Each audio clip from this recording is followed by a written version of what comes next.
સુરતના ડિંડોલી પોલીસે 17 વર્ષીય સગીરાને પ્રેમજાળમાં ફસાવી બળાત્કાર ગુજારનાર સગીરાને બિહાર ભગાડી જનાર નરાધમ અને સગીરાને યુપીના મહોબા રેલવે સ્ટેશન પરથી રેલવે પોલીસની મદદથી ડિંડોલી પોલીસે ઝડપી પાડ્યા હતા। સુરતમાં ફરી પ્રેમજાળમાં ફસાવી સગીરાને ભગાડી જવાની ઘટના સામે આવી છે।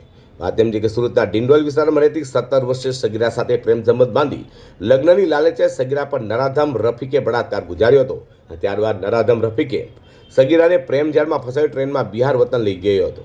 જે અંગેની તપાસ ડિંડોલી પોલીસે હાથ ધરી હતી અને બનાવ લઈને યુપી પોલીસને જાણ કરતા યુપીના મહોબા રેલવે સ્ટેશન પરથી રેલવે પોલીસે સગીરાને બચાવી નરાધમ રફીકને ઝડપી પાડ્યો હતો।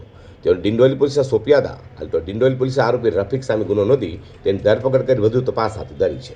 એક સગીર દીકરીના અપહરણ અને તેની ઉપર બળાત્કાર બાબતે ડિંડોલી પોલીસ સ્ટેશનમાં તારીખ 30/1/2026ના રોજ એક ક્રિમિનલ કેસ દાખલ થયેલો છે।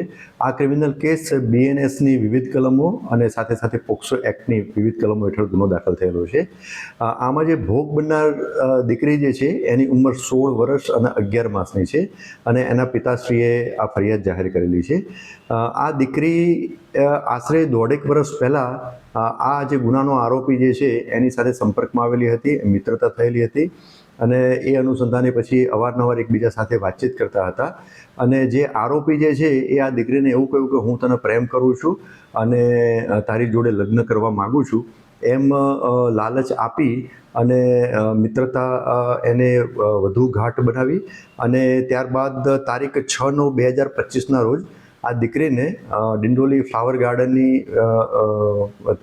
ત્યાં બોલાવી અને તેને રિક્ષામાં બેસાડી અને ગોપી તળાવ, સુરતમાં જે ગોપી તળાવ આવેલું છે ત્યાં લઈ ગયા અને ત્યાં લઈ અને આ દીકરીની મરજી વિરુદ્ધ આ આરોપીએ એના ઉપર બળાત્કાર કરેલો હતો। વધુમાં 17 વર્ષીય સગીરા પર બળાત્કાર ગુજાર્યા બાદ તેમને ભગાડી જનાર રફીકને પોલીસે ઝડપી પાડ્યા બાદ તેની વધુ તપાસ હાથ ધરી છે।